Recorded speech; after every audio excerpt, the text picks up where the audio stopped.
یہ کہتے ہیں کہ بعض اوقات ہمارے سویپر ہیں وہ غیر مسلم ہیں، جب وہ صفائی کرتے ہیں تو منہ سے نکل جاتا ہے جزاک اللہ، تو غیر مسلم سویپر کو جزاک اللہ کہنا کیسا ہے؟ دیکھیں، کہہ سکتے ہیں، جزاک اللہ کا مطلب ہوتا ہے اللہ تجھے اس کا بدلہ عطا فرمائے، اس کی جزا کا مطلب بدلہ ہوتا ہے، اور عمومی طور پہ اچھے بدلے کے لیے کہا جاتا ہے۔ تو دل میں اگر آپ یہ نیت رکھے کریں کہ جزاک اللہ، اللہ تجھے اس کا اچھا بدلہ دے، اور بدلے میں ذہن میں رکھیں کہ اللہ تجھے ہدایت دے، تجھے مسلمان ہونے کی توفیق عطا فرمائے، تو یہ بہت اچھی چیز ہے۔ یعنی یہ دعا اگر ہم غیر مسلم کو دیتے ہیں تو یہ کوئی ایسی چیز نہیں ہے کہ مسلمانوں کے ساتھ ہو اور غیر مسلم کو دے دیں تو ہم کفر کر بیٹھیں، ایسا کچھ بھی نہیں ہے۔ آپ دعا دے سکتے ہیں، یعنی یہ تو آپ کہہ رہے ہیں اچانک نکل جاتی ہے، اگر آپ جان بوجھ کر بھی دعا دیں لیکن وہی اچھے قصد و ارادے کے ساتھ تو اس میں کوئی حرج نہیں ہے، دے سکتے ہیں آپ۔ ایک بھائی نے پوچھا تھا کہ کیا منہ مبارک کے سامنے جیسے زیارت چل رہی ہوتی ہے اس کمرے کے اندر، کیا وہاں بھی آواز پست رکھنی چاہیے؟ جیسے کہ سورہ حجرات میں اللہ تبارک و تعالیٰ نے نبی کریم صلی اللہ علیہ وسلم کی بارگاہ میں حاضر ہونے والوں کو فرمایا کہ اپنی آواز کو نبی کی آواز سے کچھ پست رکھو، تو کیا منہ مبارک کے پاس بھی اسی ادب کو ملحوظ رکھنا ہوگا؟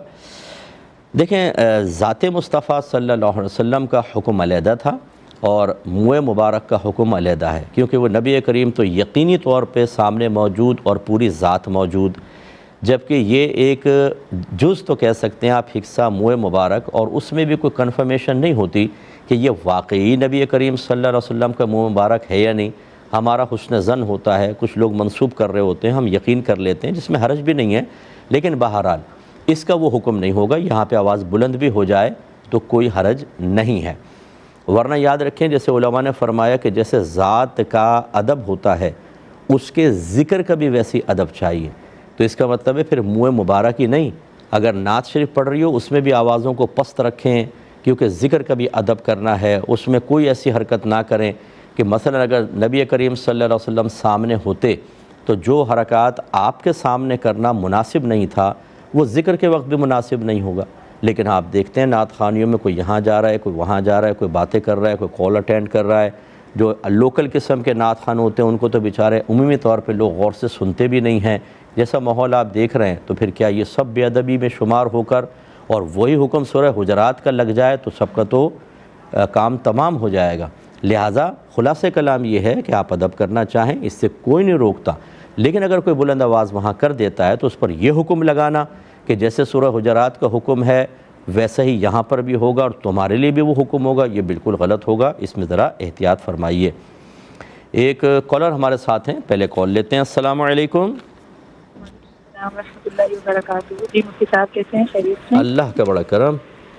اچھا مفتی صاحب، میں نے یہ پوچھنا تھا کہ میرا پہلا سوال تو یہ ہے کہ موجودہ دور میں اگر کوئی عورت پردے کے ساتھ رہ کر اپنی ایکسٹرا ضروریات یعنی جن کو آسائشیں کہتے ہیں ان کو پوری کرنے کے لیے اگر باہر جاب کر رہی ہے، گھر میں ضروریات پوری ہو رہی ہیں مگر آسائشیں پوری کرنے کے لیے کرتی ہے، تو کیا یہ جائز ہے؟ ٹھیک ہے۔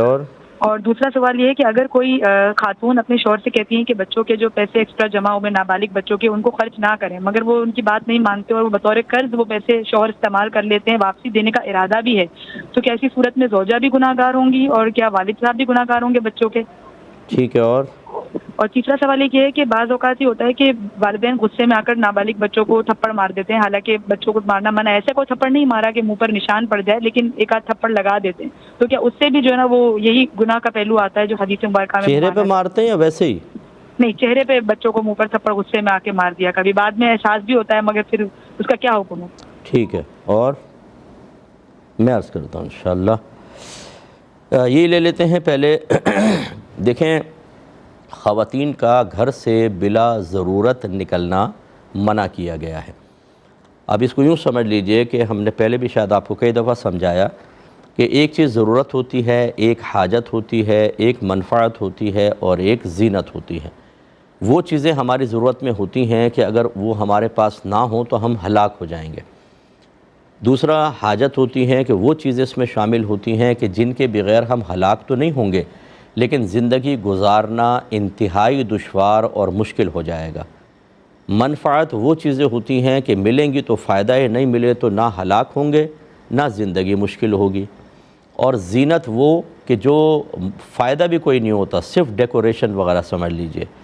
تو اگر کسی کے پاس مکان ہی نہ ہو، نہ اپنا نہ کرائے کا، تو فٹ پاتھ پر ہوگا، اور اس کے لیے ہلاکت ہی ہلاکت۔ اگر فیملی کے ساتھ ہو تو نہ جان بچے، دھوپ، گرمی، پیاس، بارش، اور اسی طریقے سے سامان چوری ہو جائے گا۔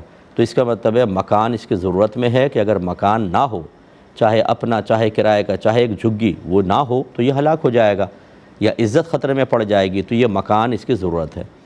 اور ذاتی مکان جو ہے وہ حاجت میں آتا ہے، کیونکہ کرائے سے بھی آدمی ضرورت پوری کر سکتا ہے، لیکن ذاتی ہو تو آسانی ہو جاتی ہے اور وہ مشقتیں نہیں رہتی جو کرائے کے مکان میں ہے۔ تو کرائے کا مکان حاجت کے درجے میں، دو مکان پہلے ہی ہیں، ایک مکان آپ نے اور خرید کر کرائے پہ چڑھا دیا، اس تیسرے مکان کے بغیر نہ آپ فوت ہو رہے ہیں، نہ عزت جا رہی ہے، نہ مشکل ہے، لیکن نفع مل رہا ہے، یہ منفعت میں آتا ہے۔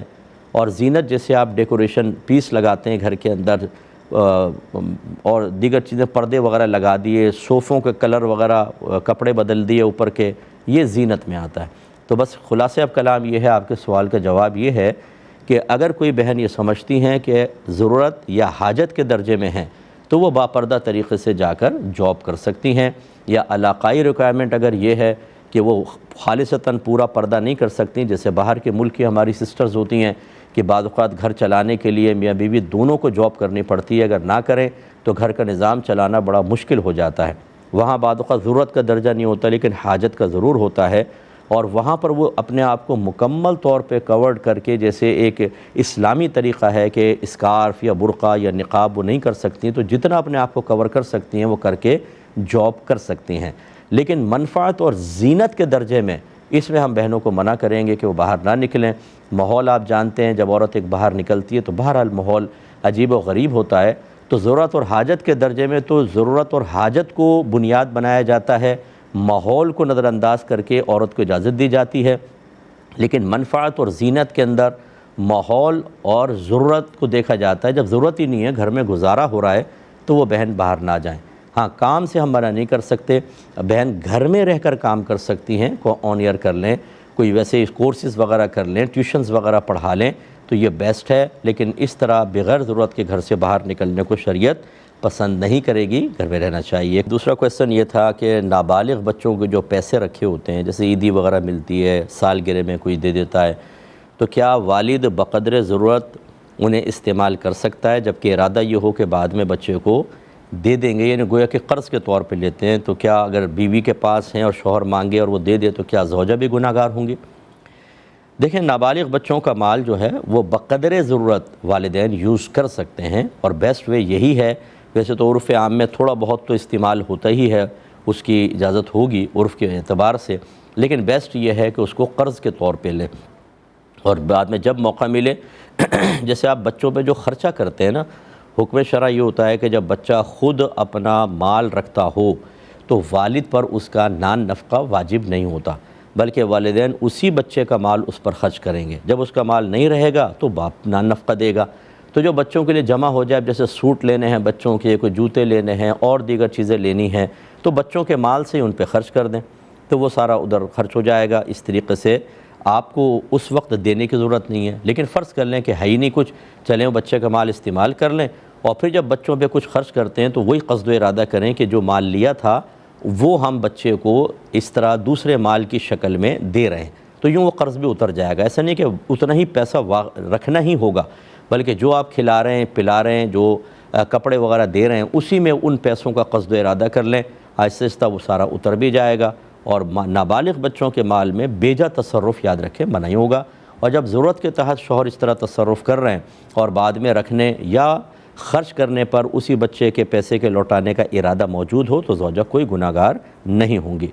تیسرے انہوں نے پوچھا تھا کہ چلیں پہلے کال لیتے ہیں۔ السلام علیکم۔ السلام علیکم۔ وعلیکم السلام۔ مفتی صاحب، میرے کچھ سوال ہیں۔ جی۔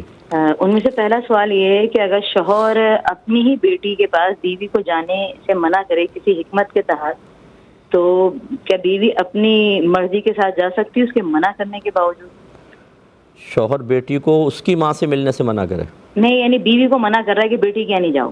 اچھا، ماں کو منع کر رہا ہے۔ ہاں، وہ پھر بھی زبردستی جائے کہ نہیں آپ مجھے روک نہیں سکتے میری بیٹی سے ملنے سے، چلے تو وہ کیا اس کو روکنے کا مجاز ہے؟ دوسرا یہ کہ باہر ممالک میں جو غیر مسلموں کے تہوار آتے ہیں تو اس میں کوئی جا سکتا ہے یا نہیں جا سکتا؟ ٹھیک ہے. اور ایک اور یہ کہ اگر بیوی شوہر سے کہے کہ مجھے سسرال سے الگ گھر لے کے دو، مجھے بچوں کی تربیت کرنی ہے اور یہ وہ، تو کیا وہ اس طرح سے ڈیمانڈ کر سکتی ہے کہ یہاں ساتھ رہ کے مجھ سے تربیت نہیں ہو رہی ہے؟ چلیں ٹھیک ہے. اور میں انشاءاللہ عرض کرتا ہوں. ایک اور کالر ہیں. السلام علیکم. وعلیکم السلام ورحمۃ اللہ. جی سر میرے کچھ سوالات ہیں. جی.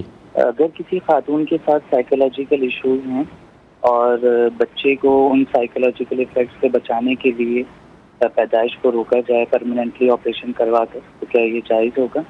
ٹھیک ہے. اور دوسرا سوال میرا یہ ہے کہ حج کے جو واجبات ہوتے ہیں اس میں ترتیب لازم ہے یا آگے پیچھے بھی کیے جا سکتے ہیں؟ دوبارہ کہیے گا ذرا دوسرا کویشچن. حج کے جو واجبات ہیں اس میں ترتیب لازم ہوتی ہے یا آگے پیچھے کیے جا سکتے ہیں؟ کون سے والے واجبات مثلا؟ مثال کے طور پہ کوئی شخص رمی کرے بغیر اگر حلق کروا لے. اچھا ٹھیک ہے، میں بتاتا ہوں انشاءاللہ. اور طواف کرتے ہوئے سو جائے تو اس کا کیا حکم ہوگا شرعی؟ ویل چیئر پہ؟ جی جی. چلیں میں بتاتا ہوں. میں عرض کرتا ہوں. بہن نے تیسرا کویشچن کیا تھا کہ بعض اوقات والد کو غصہ آ جاتا ہے تو بچے کے منہ پہ تھپڑ مار دیتے ہیں، تو کیا حکم شرع ہوگا؟